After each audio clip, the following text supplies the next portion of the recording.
Ini kalau bahasa Arab ini ij'alu, ini fi'il amr. Maksudnya Allah perintahkan. Ij'alu, wahai para malaikat semua, jadikanlah sholatakum, sholat kamu semua. Jadi berapa jumlahnya malaikat itu yang di langit dan di bumi kita tidak tahu. Tapi Allah perintahkan, wahai malaikat, sholatmu semua, wa tasbihakum, dan tasbihmu semua, li ummati, berikan kepada umatnya baginda Muhammad sallallahu alaihi wasallam. Jadi masya Allah, malaikat itu makhluk yang maksum, yang kalau Allah ciptakan ruku, dia ruku terus. Yang Allah kalau dia ciptakan sujud, sujud terus. Kalau berdiri, berdiri terus. Kalau suruh tawaf di arsy, dia tawaf. Kalau suruh tasbih, subhanallah walhamdulillah wala ilaha illallah Allahu akbar, terus begitu sampai dunia kiamat oleh Allah subhanahu wa ta'ala. Jadi berapa untungnya kita ini sekarang bapak-bapak ibu. Sholatnya malaikat yang maksum, tasbihnya malaikat yang tidak pernah lalai, yang tidak pernah guflah. Kalau tasbih itu ingat ya, subhanallah, maha suci Allah. Kita ini baru subhanallah pas jemur pakaian ibu-ibu, aduh, so ujang lagi, bagaimana pakaian, hilang konsentrasi. Bapaknya jemur coklat, baru subhanallah, khusyuk, maha suci Allah, alhamdulillah, segala puji bagi Allah. Tiba-tiba hujan, lari, dia tinggalkan. Tapi kalau malaikat tidak, khusyuk, penuh dengan konsentrasi, berzikir kepada Allah, dan seluruhnya itu diberikan kepada kita. Terutama umat yang bagaimana? Tentunya umat yang Allah firmankan tadi dalam surah Al-Baqarah ayat 183, ya ayyuhalladzina amanu, hai orang-orang yang beriman. Allah panggil orang yang beriman. Kenapa Allah panggil orang beriman? Karena orang beriman itu punya sifat sami'na wa ata'na. Saya dengar ya Allah dan saya taat. Itu sifatnya orang beriman.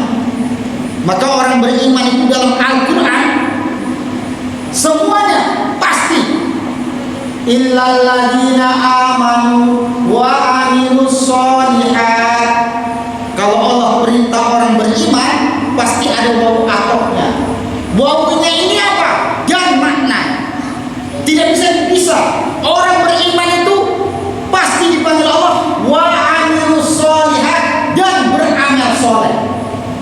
Coba hari ini bapak-bapak ibu, pernah kami ke Pulau Togean sana, di Pulau Tapak, ketemu orang turis. Pas-pas teman ini orang Poso, pinter bahasa Inggris. Dia tanya, Mister, sementara rekreasi dia, kami cari ketenangan katanya. Apakah Mister ini yakin yang menciptakan langit bumi ini Tuhan? Ya, saya yakin.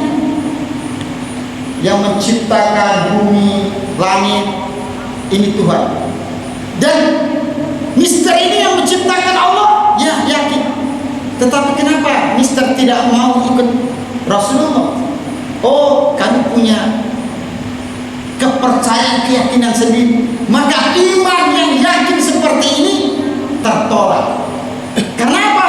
Dia tidak ada wa amilus sholihat. Dia tidak mau buat amal soleh. Amal soleh ulama beritahu adalah yang berikut kepada baginda Rasulullah sallallahu alaihi wasallam. Maka dalam syahadat, asyhadu an la ilaha illallah wa asyhadu anna Muhammadar Rasulullah. Jadi ada wawunya, tidak bisa kita yakin toh. kita tidak mau buat amal ibadah, tidak bisa, tertolak nanti. Maka Allah panggil, ya ayyuhalladzina amanu, wahai orang-orang yang beriman, kutiba alaikumusiyam, aku wajibkan kepada kalian untuk berpuasa. Puasa itu, kalau orang bilang imsak, imsak, apa artinya imsak itu? Adalah menahan. Kalau ada orang bilang imsak, berarti menahan. Maksudnya apa? Menahan daripada makan, minum, dan perkara-perkara yang membatalkan puasa. Suruh tahan semua. Dari waktu terbitnya fajar shadiq sampai tenggelamnya matahari.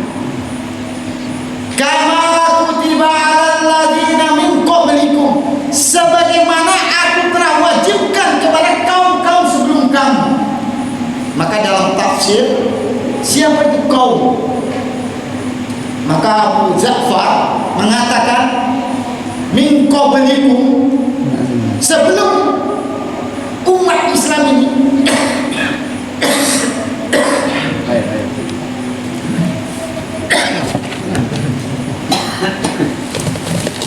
Mohon maaf, saya baru pulang antar santri, berjoki sendiri, pulang pergi kemarin, baru tadi sampai, jadi agak kurang sehat ini. Antar santri, alhamdulillah kami ada santri di Pandai ini. Itu santri kami ada dari Kalimantan, masih kecil, umur 9 tahun. Maka saya antar kemarin ke Pelabuhan Pankoluan, ada keluarga yang menunggu saya. Jadi saya antar baru pulang tadi ini. Mohon maaf ini belum terlalu fit. Jadi min qablikum, umat yang terdahulu apa? Rupanya umat-umat sebelum kita pun Allah perintahkan untuk berpuasa, sama bulannya Ramadan juga, selama 1 bulan juga. Siapa itu? Abu Ja'far mengatakan itulah ahli kitab. Jadi orang ahli kitab itu sebelum kita itu puasa juga, sama Ramadan, bulannya sama Ramadan seperti ini. Supaya apa? La'allakum tattaqun. La'alla, ulama beritahu apa maknanya la'alla. Itu ada maknanya banyak. Supaya, agar, terus apalagi? Mudah-mudahan. Ini maknanya la'alla. Kalau kita menahan daripada makan, minum, dan perkara yang membatalkan puasa, maka la'allakum tattaqun, supaya menjadi orang yang takwa. Ulama bagi tahu ibadah itu ada 2. Satu, ibadah yang sesuai dengan nafsu. Allah perintahkan, kulu washrabu, makan minumlah kamu. Ini perintah sesuai dengan nafsu. Makanya bapak-bapak biasanya kalau istrinya mau minta daging atau ikan batu, sudah harus itu. Maka dia mencari, yang ke kantor pergi ke kantor, yang ke toko pergi buka tokonya, yang ke kebun pergi ke kebun. Supaya apa? Bisa mendapatkan makanan yang nikmat, yang enak. Ini perintah. Yang kedua, ini yang disukai bapak-bapak. Perintah juga ini. Masna wa sulasa wa ruba. Nikahilah wanita itu 2, 3, 4. Ini sesuai nafsu ini. Mohon maaf ini. Poligami. Ini perintah Allah, tetapi menurut sesuai dengan nafsu. Ini perintah juga. Tapi ini yang kedua ini, katalah ibadah yang berlawanan dengan nafsu. Kalau ibadah yang sesuai nafsu ini ada pahalanya, cuma tidak meningkatkan daripada kualitas iman kita. Tapi kalau ibadah yang sesuai, yang bertentangan dengan nafsu, contoh Nabi Ibrahim itu hidupnya dengan istrinya, dengan anaknya Ismail itu di Mesir, dengan dekat sungai Dajlah. Tempatnya itu subur. Tiba-tiba suruh perintah, datang perintah Allah, wahai Ibrahim, bawa keluarga hijrah. Di mana untamu, dalam riwayat di mana lain kuda, berhenti di situ kamu tinggal. Betul, perintah. Ketika lewat tempat yang subur sesuai dengan tempatnya yang di Mesir, maka Ibrahim berkata, ya Allah, mudah-mudahan ini unta atau kuda ini berhenti di sini. Kan tempatnya cocok. Tapi terus ini berjalan terus, unta, kuda ini berjalan terus. Ketika di tempat yang kering kerontang, di padang pasir sana, jangan di sini ya Allah, bagaimana nasib keluarga saya nanti? Tiba-tiba unta tadi yang ditunggangi berhenti di situ. Yang diharapkan berhenti tidak berhenti. Yang diharapkan tidak berhenti, tiba-tiba kuda itu diperintahkan oleh Allah untuk berhenti. Akhirnya sudah, Nabi Ibrahim tidak buatkan rumah, tidak ada. Makanan yang dibawa sedikit, perbekalan makanan sedikit, air pun sedikit. Wahai istriku, perintah Allah, saya tinggalkan kamu di sini. Coba, ini perintah Allah ini bertentangan dengan nafsu. Siti Hajar, wanita yang lemah, punya anak Ismail yang kecil, masih bayi waktu itu. Tiba-tiba datang perintah Allah suruh tinggalkan keluarganya di padang pasir. 2016 saya pergi ke Syam di Timur Tengah sana, perbatasan dengan Palestina. Saya itu naik mobil double kada, hampir 1 jam. Kami lewat padang pasir, kami turun tempat pengembala unta. Saya turun di situ, saya berdiri. 2016 ini, 2015, akhir 2016. Saya berdiri sendiri, Masya Allah, anginnya kenceng, panasnya subhanallah. Saya tidak mampu, cuma sebentar saja. Hanya kami masuk di tenda, kami ngobrol dengan orang Arab. Alhamdulillah waktu itu saya bisa sedikit bahasa Arab. Hanya kami ngobrol-ngobrol, maksud kedatangan kami dari Indonesia ke Arab Saudi. Alhamdulillah diterima dengan baik. Nah, bayangkan itu, bagaimana zaman dulu Nabi Ibrahim tinggalkan anak istrinya. Karena ini perintah Allah, berjalan Nabi Ibrahim. Bayangkan,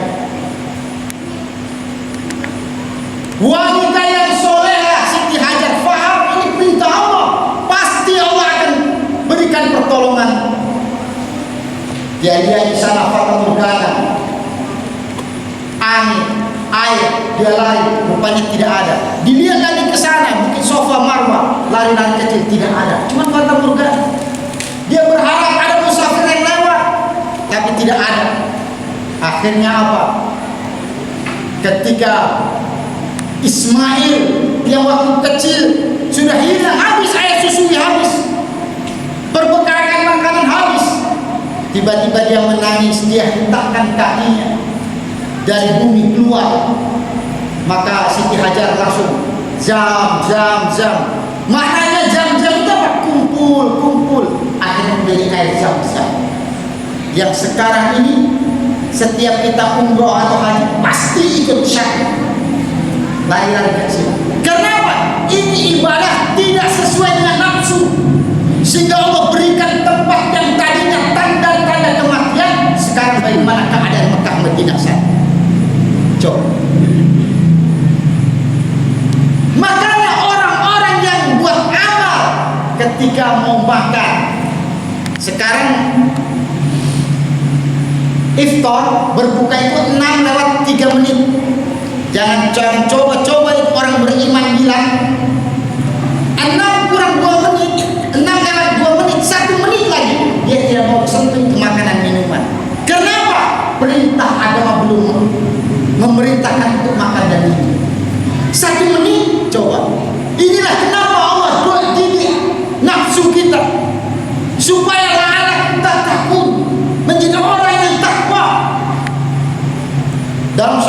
kitab yang panjang itu nafsu ketika diciptakan ditanya sama Allah, nafsu siapa kamu, siapa saya? Allah yang tanya.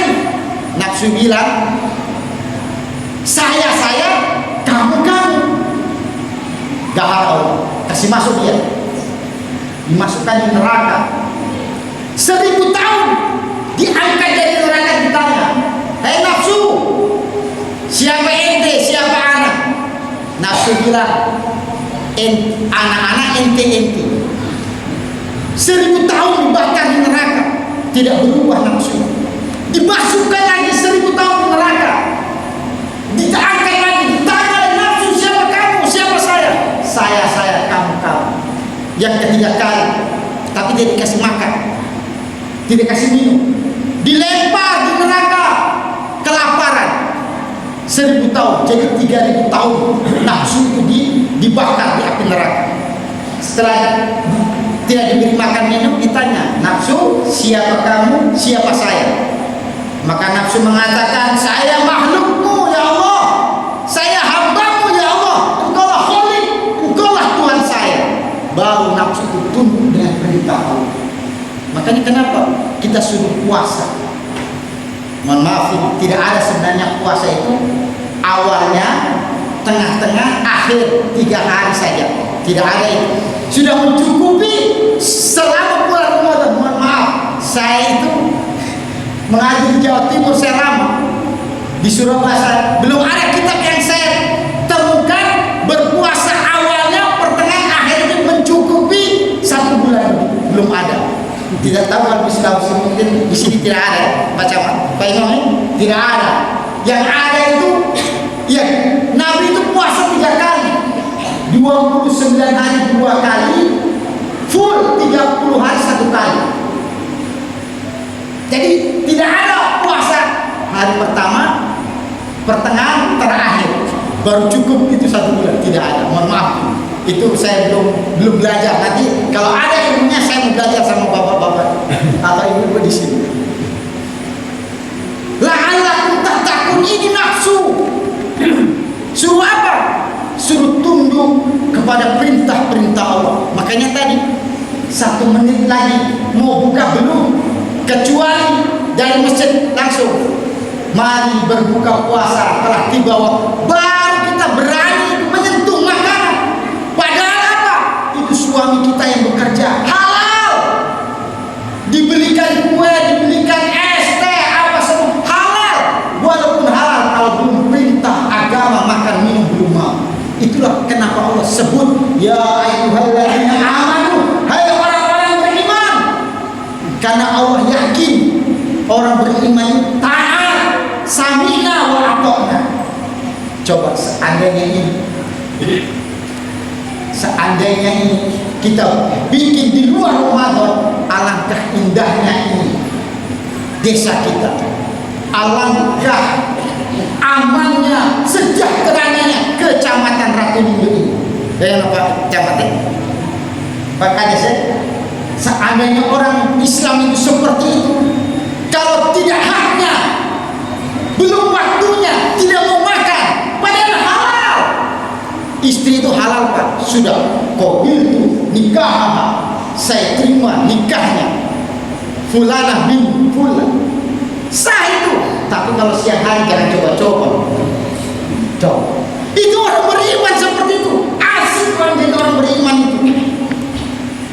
Tidak boleh istri itu halal, tapi tidak boleh disentuh siang hari.